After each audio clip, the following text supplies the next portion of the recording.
Sa barangay Daang Hari, isang liblib na pamayanan na naliligid ng matatandang puno ng akasya at malalim na bangin.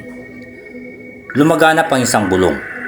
Hindi ito bulong ng hangin, kundi bulong ng isang lumang sumpa na tila naghihintay ng tamang panahon para gumising.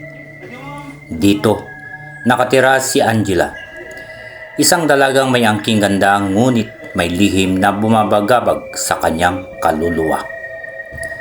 Si Angela ay nagkaroon ng lihim na relasyon kay Ray, isang binata na kinagiliwan ng halos lahat. Ngunit ang kanilang pag-iibigan ay nagbunga ng isang pagbubuntis na itinago nila mula sa lahat, lalo na sa mahigpit na pamilya ni Angela. Sa takot at kahihiyan, pinili nilang ipawalang bisa ang kanilang bunga ng pag-ibig. Sa tulong ni Aling Maming, ang kinatatakutan at iginagalang na manghihilot sa kanilang baryo, isinagawa ang ritual. Kilala si Aling Maming hindi lang sa pagpapaanak, kundi pati na rin sa pagpapalaglag. Mayroon siyang sariling pamamaraan, mga lumang dahon at gamot na tanging siya lang ang nakakaalam. At ang kanyang mga salita ay sapat para takutin ang sinumang mangahas magsumbong. Isang madilim at maulan na gabi, habang nag-aalimpuyo ang hangin at ang kulog ay umuugong sa malayo, isinagawa ni Aling Maming ang pagpapalaglag sa dinadala ni Angela. Sa loob ng lumang kubo nito sa likod ng bahay, si Ray ay naroroon, nanginginig hindi dahil sa lamig, kundi sa bigat ng kanilang ginawa. Sa gitna ng sakit at takot, isang tahimik na pagtangis ang narinig mula kay Angela, kasabay ng isang maliit na bukol na inilabas ng kanyang katawan. Walang imik na ibinalot ni Aling Maming ang sanggol sa isang lumang tela at ipinag-utos kay Ray na ibaon ito sa liblib na bahagi ng kagubatan. Huwag kayong magsasalita sa kahit sino. Ang sikretong ito ay mananatili sa atin. Kung hindi, sisingilin kayo ng kaluluwa ng sanggol. Babala ni Aling Maming. Ang kanyang mga mata ay tila nagniningas sa dilim. Sinunod ni Ray ang utos. Sa ilalim ng isang malaking puno ng baliti, sa gitna ng kadiliman ng gubat, ibinaon niya ang walang buhay na sanggol. Pagkatapos noon, umuwi sila ni Angela na may mabigat na puso at kaluluwang puno ng pagsisisi. Sa loob ng ilang buwan, naging tahimik ang buhay ni na Angela at Ray. Ngunit ang katahimikan na iyon ay may kaakibat na nakabibinging konsensya. Si Angela ay madalas managinip ng isang sanggol na umiiyak, na may mga matang nagliliyab sa pula. Si Ray naman ay madalas makarinig ng mga kaluskos sa kanilang bahay, at ang mga aso sa baryo ay walang humpay na umaalulong tuwing gabi. Ang unang kakaibang pangyayari ay kay Angela. Isang gabi, habang mahimbing siyang natutulog, naramdaman niya ang isang lamig na pumulupot sa kanyang liig. Nang magising siya, nakita niya ang kanyang rosaryo na nasa ibabaw ng kanyang unan. Ang cross nito ay baliktad. Biglang narinig niya ang isang huni ng sanggol mula sa labas ng kanyang bintana. Ang boses ay payat at mahina, ngunit napakalinaw. Kumalabog ang puso ni Erica. Alam niyang hindi ito basta guni-guni. Sa paniniwala ng mga taga-bukid, ang sanggol na hindi nabinyagan at inilibing ng walang kaukulang seremonya ay maaaring maging tiyanak, isang demonyong sanggol na bumabalik para mambiktima at maningil ng buhay. Ang unang biktima ay si Ray.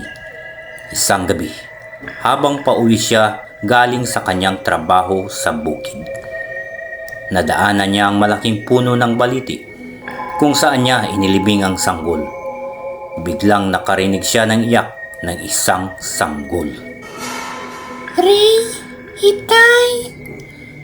Nang lumingon si Ray, nakita niya ang isang sanggol na nakaupo sa ugat ng puno. Ang sanggol ay napakagwapo. May mapuputing balat at malalaking mata. Akala niya ay naligaw lamang ito, ngunit nang lapitan niya, biglang nagbago ang anyo nito. Ang mga mata ng sanggol ay naging pula. Ang kanyang ngipin ay humahaba at naging matalim. At ang kanyang mga kuko ay naging mahaba at matalas na parang sa isang hayop. Naguluntang si Ray sa takot. Tumakbo siya, ngunit ang tiyanak ay mas mabilis. Umakyat ito sa kanyang likuran. Ang mga kuko nito ay kumakapit sa kanyang balikat. Naramdaman ni Ray ang isang matalim na kagat sa kanyang liig. Ang kanyang huling sigaw ay umalingaw-ngaw sa kagubatan bago siya tuluyang bumagsak. Natagpuan si Ray kinabukasan. Ang kanyang katawan ay wala ng dugo at ang kanyang mukha ay nanigas sa takot. 2 butas ng kagat ang nakita sa kanyang liig. Nang malaman ni Angela ang nangyari kay Ray, kinilabutan siya. Alam niyang nagsisimula na ang pagsingil. Nagkulong siya sa bahay, nagdasal at humingi ng tawad. Ngunit ang tiyanak ay hindi nabibili ng dasal. Isang madaling araw, naggising si Angela dahil sa matinding takot. Narinig niya ang iyak ng isang sanggol mula sa kanilang kusina. Kinuha niya ang krusipeho na ibinigay sa kanya ng kanyang ina at dahan-dahang lumabas ng kwarto. Nakita niya ang tiyanak na nakaupo sa lamisa ng kusina, kumakain ng buhay na manok. Nang lumingon ito, nakita ni Angela ang kanyang mga mata, pula na nagliliyab, puno ng galit at hinanakit. Inay, bakit mo ko pinabayaan? Bulong ng tiyanak. Ang boses nito ay parang boses ng sanggol na may kasamang huni ng ahas. Napaiyak si Angela. Patawarin mo ko, anak. Natakot ako. Ngunit huli na ang lahat. Tila isang kidlat na lumukso ang tiyanak patungo kay Angela. Ang mga matatalim nitong kuko ay humawak sa kanyang muka. Naramdaman ni Angela ang isang matalim na sakit bago siya tuluyang mawalan ng malay. Natagpuan si Angela kinaumagahan. Ang kanyang muka ay puno ng matatalim na gasgas at ang kanyang mga mata ay dilat sa takot. Ang kanyang katawan ay nanlalamig na at sa kanyang liig makikita ang 2 butas na kagat na katulad ng kay Ray.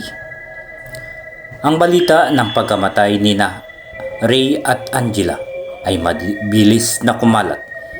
Alam ng mga taga-baryo na may kakaibang nangyayari. Ang kanilang mga mata ay nakatingin kay Aling Maming, ang manghihilot na may madilim na reputasyon.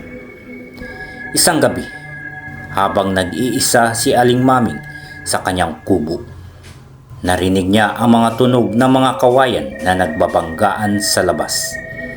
Akala niya ay hangin lamang, ngunit nang buksan niya ang kanyang pintuan, nakita niya ang isang maliit na anino na gumagapang sa kanyang bakuran. Aling Maming, bakit niyo ko pinagkanulo? Ang boses ay narinig niya mula sa dilim. Nagulat si Aling Maming. Kinuha niya ang kanyang rosaryo at ang mga anting-anting.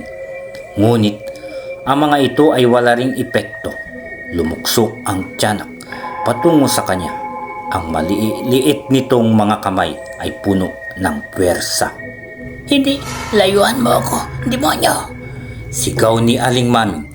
Ngunit ang kilos ng tiyanak ay nagpatuloy. Ang mga matatalim nitong ngipin ay tumarak sa dibdib ni Aling Maming. Naramdaman niya ang matinding kirot, hindi lang sa katawan, kundi sa kaluluwa.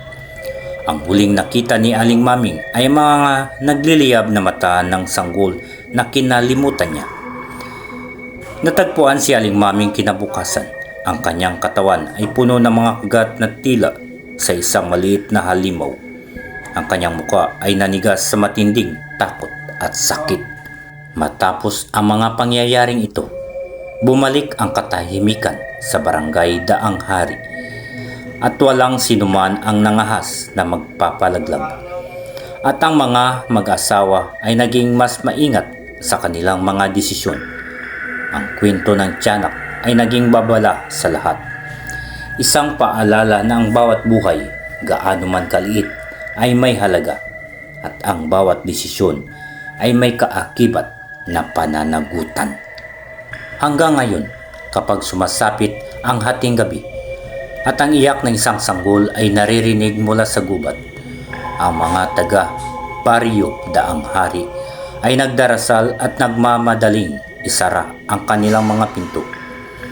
Alam nilang ang tiyanak ay maaaring naghahanap pa rin, naghihintay ng singilin ang sinumang mga has na hamakin ang buhay.